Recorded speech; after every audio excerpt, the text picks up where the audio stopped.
हाय दोस्तों, जय हिंद, जय भारत। मैं हिम्मत सिंह काला, भारतीय संविधान का एक शिक्षक। दोस्तों, आज का हमारा टॉपिक है प्रधानमंत्री से संबंधित महत्वपूर्ण आर्टिकल। दोस्तों, प्रधानमंत्री से संबंधित महत्वपूर्ण आर्टिकल मात्र 3 हैं।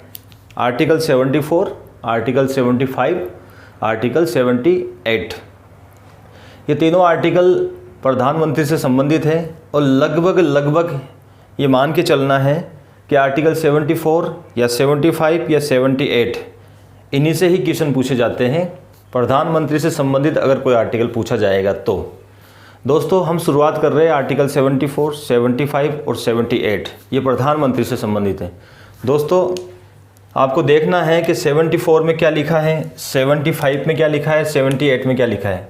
हमारा आर्टिकल है 74। पहला जो आर्टिकल है 74, इसमें क्या लिखा है। दूसरा हमारा आर्टिकल है 75। तीसरा हमारा आर्टिकल है 78।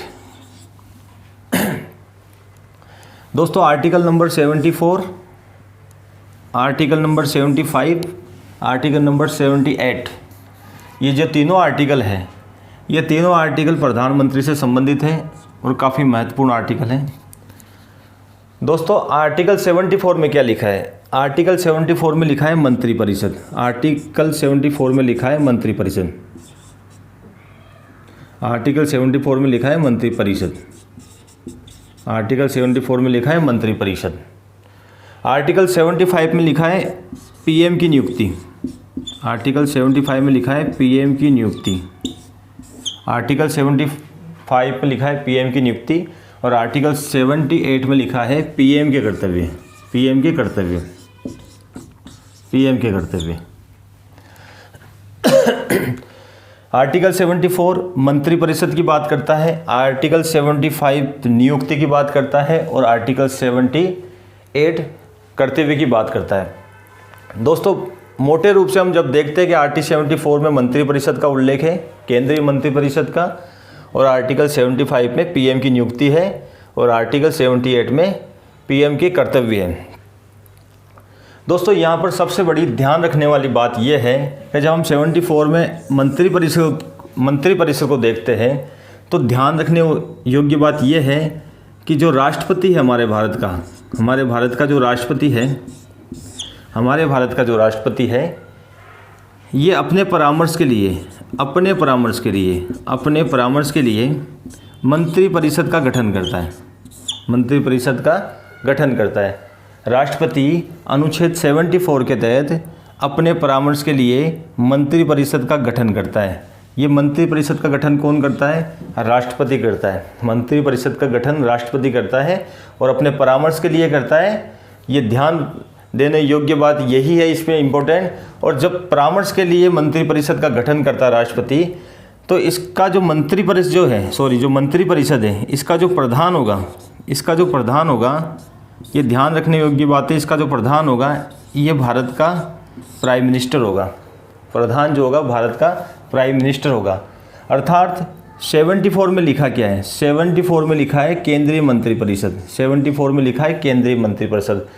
भारत का राष्ट्रपति अपने परामर्श के लिए केंद्रीय मंत्रिपरिषद का गठन करता है और जो मंत्रिपरिषद होती है, जो केंद्रीय मंत्रिपरिषद होती है, उसका प्रधान भारत का प्राइम मिनिस्टर होता है। यहाँ पर ये क्वेश्चन यहाँ पर क्लियर हो जाता है। दोस्तों, सबसे बड़ी बात आती है परामर्श की। तो यहाँ देखने योग्य बात यह है कि 42वां संविधान संशोधन 1976। हमें यहाँ पर एक तो 42वां संविधान संशोधन 1976 को ध्यान में रखना है और एक ध्यान रखना है 44वां संविधान संशोधन 1978 78 को ध्यान में रखना है। ये दोनों जो संविधान संशोधन है ये कैसे इम्पोर्टेंट है ये हमें समझना है। दोस्तों, केंद्रीय मंत्रिपरिषद का गठन राष्ट्रपति करता है। केंद्रीय मंत्रिपरिषद का गठन राष्ट्रपति करता है और राष्ट्रपति परामर्श के लिए करता है। जब हम देखते हैं 42वां संविधान संशोधन 1976 के द्वारा राष्ट्रपति को मंत्रिपरिषद का परामर्श मानने के लिए बाध्य किया गया है। क्या किया गया है? बाध्य किया गया है। ये ध्यान में रखना है आपको कि किस संविधान संशोधन के तहत राष्ट्रपति को मंत्रिपरिषद का परामर्श मानने के लिए बाध्य किया गया है। तो ध्यान रखना है दोस्तों, 42वां संविधान संशोधन 1976। लेकिन बाद में हम जब देखते हैं 44वां संविधान संशोधन, तो इसमें क्या अमेंडमेंट किया गया था? इसमें अमेंडमेंट किया गया था कि 44वां संविधान संशोधन 1976 के द्वारा मंत्रिपरिषद का जो परामर्श है उसको राष्ट्रपति पुनः विचार के लिए लौटा सकता है। राष्ट्रपति उसके परामर्श को पुनः विचार के लिए लौटा सकता है। ये सबसे बड़ी बात यहाँ पर हम नोट कर रहे हैं। एक तो बाध्य है और एक है पुनः विचार के लिए परामर्श को लौटा सकता है। तो ध्यान में ये रखना है कि 74 में स्पष्ट रूप से लिखा हुआ है केंद्रीय मंत्रिपरिषद, अर्थात भारत में एक केंद्रीय मंत्रिपरिषद होगा जिसका गठन भारत का राष्ट्रपति करेगा और अपने परामर्श के लिए करेगा, और इस मंत्रिपरिषद का जो प्रधान होगा वो पीएम कहलाएगा। यहाँ पर परामर्श की हम बात कर रहे हैं कि 42वां संविधान संशोधन 1976 के द्वारा राष्ट्रपति को मंत्रिपरिषद का परामर्श मानने के लिए बाध्य किया गया है। लेकिन 44वां संविधान संशोधन 1978 के द्वारा राष्ट्रपति के परामर्श को मंत्रिपरिषद के परामर्श को राष्ट्रपति पुनः लौटा सकता है। तो पुनः विचार यहाँ पर कर सकता है राष्ट्रपति। ये ध्यान देने योग्य बात है। यहाँ पर हमारा आर्टिकल 74 क्लियर होता है। नेक्स्ट हम बात करते हैं 75 में लिखा है नियुक्ति। 75 में लिखा है नियुक्ति। 75 में लिखी है नियुक्ति। यहाँ पर पीएम की जो नियुक्ति है, यहाँ पर जो पीएम की नियुक्ति है ये भारत का राष्ट्रपति करता है। कौन करता है? भारत का राष्ट्रपति।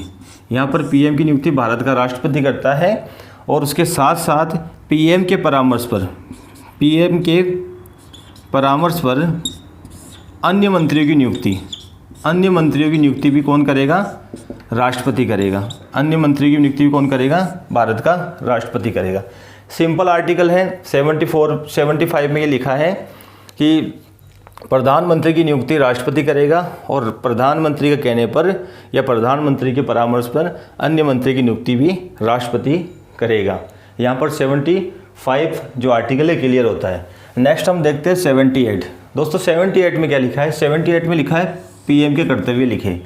यहाँ पर पीएम के कर्तव्य का मतलब ये है कि जब भी मंत्रिपरिषद में कोई फैसले लिए जाएंगे, जब भी मंत्रिपरिषद में कोई निर्णय लिए जाएंगे, कोई डिसीजन लिए जाएंगे, तो उनकी जो सूचना होगी, ये जो जानकारी होगी, ये प्रधानमंत्री का ये कर्तव्य होगा कि जो लिए गए फैसले मंत्रिपरिषद में, कहाँ पर?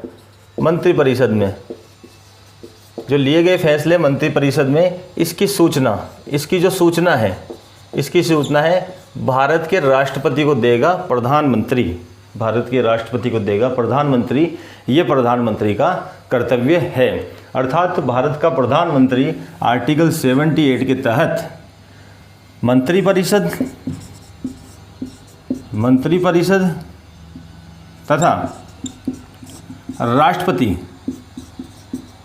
तथा राष्ट्रपति के बीच कड़ी का कार्य करता है। ये ध्यान में रखना है आपको। यहाँ पर आर्टिकल 74 और 75 और 78 ये तीनों आर्टिकल प्रधानमंत्री से संबंधित है। इसलिए दोस्तों वीडियो को बार बार देखना और समझने की कोशिश करना।